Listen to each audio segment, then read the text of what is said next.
It's all happening at the Brunswick Street Oval, the spiritual home of the Lions, if you go back to the Fitzroy days. And Lordo, we've got two very, very special guests standing by I want you to introduce us to, including one of the great grand final stories of all time. It is, TJ. It's the Premiership captains that have been good enough to join us this morning. So congratulations, Harris Andrews and Lachie Neale. Just want to say congratulations and how you're both feeling this morning. You must be on top of the world. Yeah, thanks, Lloydie. It was an amazing day yesterday. So proud of the group. Unbelievable effort against an amazing side in the Cats to win the way we did. So, yeah, feeling pretty good this morning. There's a few rough lids getting around, but that's all part of it, and I'm probably one of them. But, yeah, feeling pretty good today. Lachie, take us through your last 2 weeks, because you're in a hyperbaric chamber. You come on yesterday. You probably didn't know whether the calf was going to stand up, but 7 clearances, the second most on the ground. Fantastic stuff. Take us through what it took for you to play a grand final yesterday. Yeah, a lot of time in recovery centres in Brisbane, and also with the rehab staff at the footy club, and not much time at home with my wife and 2 kids. So I'm looking forward to getting back home and spending some time with them. I know my wife will be glad that I'll spend a bit more time there and help look after the kids. So, yeah, it was a good few weeks. I think for me, the big thing was the rehab staff of the club just backed me in and put a great program together to allow me to get up for the grand final. Look, there was so much drama around your own involvement. I know you want to talk about team, but now you've got through and it's been a success and you've added a second flag to yourself and the team. Can you just take us through the specifics of the decision to play and the plan around you being the sub? Because there was a lot of dismay from great players who've played the game previously, wondering why that was you were starting as the sub, and the plan to come on at half-time. Just take us through all that, please. Yeah, well, I think, first of all, I'd only played 3 quarters in 8 weeks. So Fags grabbed me on Monday and just said, how would you feel if I started you as a sub? We haven't made a decision yet, but that's an option. And, yeah, very open to it. I was just very glad that him and the coaching staff were going to give me an opportunity to prove myself and my fitness. And the calf felt really good, but it was more about match fitness, I think, and heading into a grand final, not having played much footy.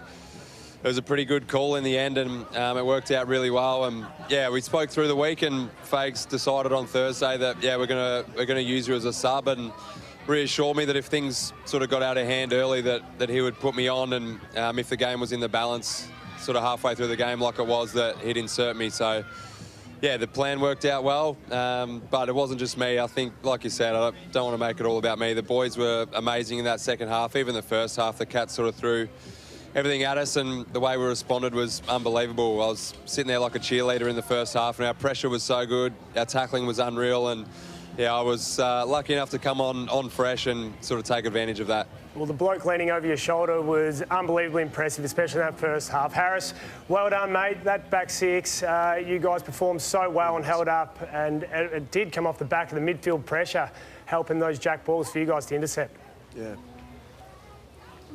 Yeah, it certainly did. The boys up the field were unbelievable with their pressure, and I thought our forwards did a great job as well, making it hard for them to move the ball out the fat side of the ground. So, yeah, it allowed us as backs to really set up well and win the ball back in our front half, which we've tried to do all year. So, yeah, it was a credit to them. A couple of big roles. Starcevic on Dangerfield, shut him out after Danger's big week in the prelim.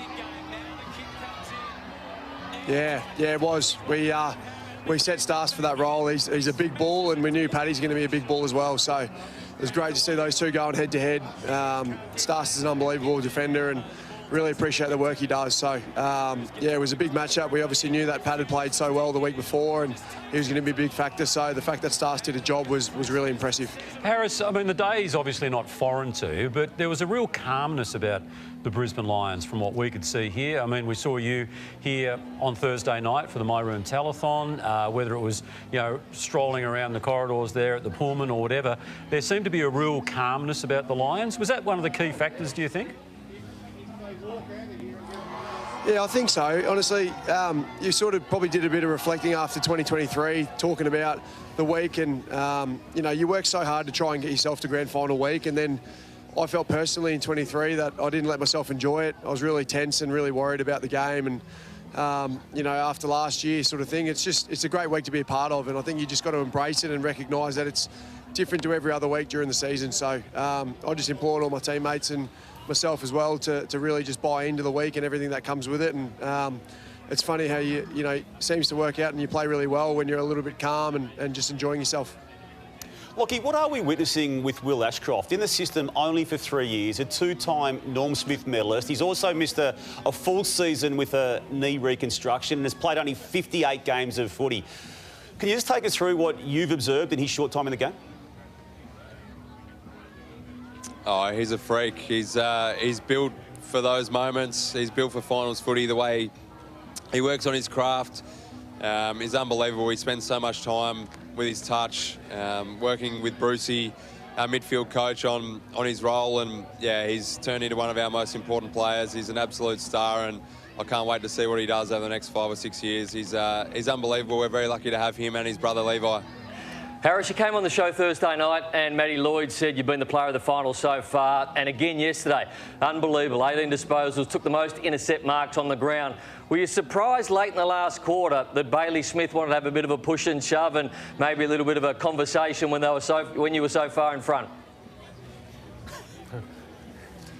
It's all part of the theatre of the game, to be honest with you.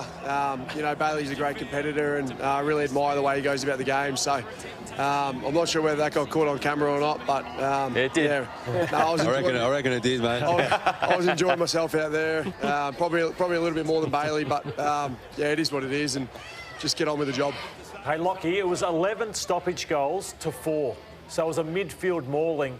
Can you explain to us, as you see the game better than anyone, how it unfolded, where you felt you broke them, because it was a massive part of the win? Yeah, I think we learned a lot from last time. We gave them corridor access. We know how important the corridor is in these games, and I thought when we played them in that first final, we kept going backwards with the ball with our hands. So we were turned around and they were able to pressure us and get territory. So for us, real focus on forward footy, knocking the ball on, surge kick, surge handball, just turn them around, and we sort of found that our pressure allowed us to get territory and lock the ball in our front half or score, like you said, 11 goals from stoppage. So yeah, it was a real turnaround from the first time we played them. I think the result would have been pretty much the complete opposite when we played them. They would have kicked a lot of goals from stoppage and we wouldn't have kicked many. So we learned our lessons, and yeah, the boys executed so well. Harris, the special moments that you share as a coach and team after a winning grand final, what was it you said to Chris Fagan, the 64-year-old coach now who's won 2 premierships, he's got you to 3 consecutive grand finals and 7 years of finals in a row for the Lions. You've been through that journey with him, you've lived the awkward years, you're now celebrating it in a dynasty conversation. What were you saying to him last night? Oh, I think I was just being really appreciative of everything he's done for the footy club. He got to the club when the club was on its knees a bit, and the way he came in, embraced the people that were here, and really tried to improve the environment and the culture. He's done an unbelievable job over the last few years to continually evolve his coaching.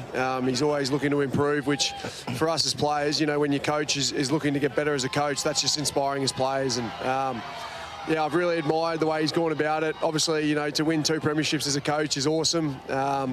But he's just the same guy that he was when he turned up, you know, 8 or 9 years ago. And yeah, I'm super pumped for him and couldn't be prouder. Hey, Lachie, just on Chris Fagan, we've had many debates on this on the Footy Classified desk about the strategic side of Chris Fagan, and there was a knock on him 3 years ago. So you spoke about the evolution of Chris. Have you seen him improve strategically, or it's always been there with Chris? I think it's always been there. I think he has improved in it for sure, but it's always been within him. I think I've found over the last sort of 3 or 4 years, he's probably been a little bit more open to ideas from assistant coaches to change things mid-quarter, quarter time, half time with our structures. And to credit to him, he's opened up that side of his game as a coach and really evolved. And yeah, I think he's the best coach in it. He's such a good relationship guy, and yeah, I don't think his strategic stuff has got enough credit over the last couple of years. Reflecting back on this year, like, how tough has it been to go back to back?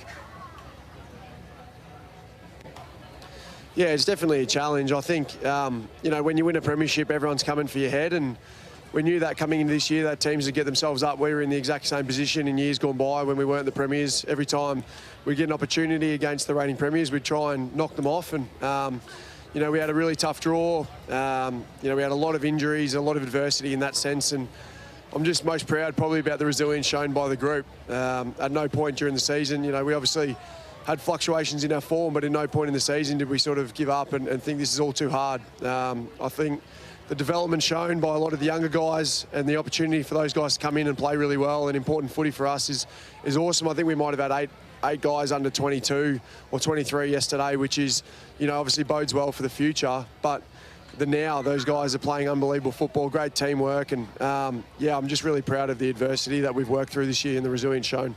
Guys, you've been very, very generous with your time this morning. We genuinely appreciate that, as we do the great football that you put on yesterday. Not so good for Geelong supporters watching, but what's on for the rest of the day? Obviously, there's plenty of fans there that we're holding you up from meeting and greeting. Off to the airport, then home. So what's the week hold?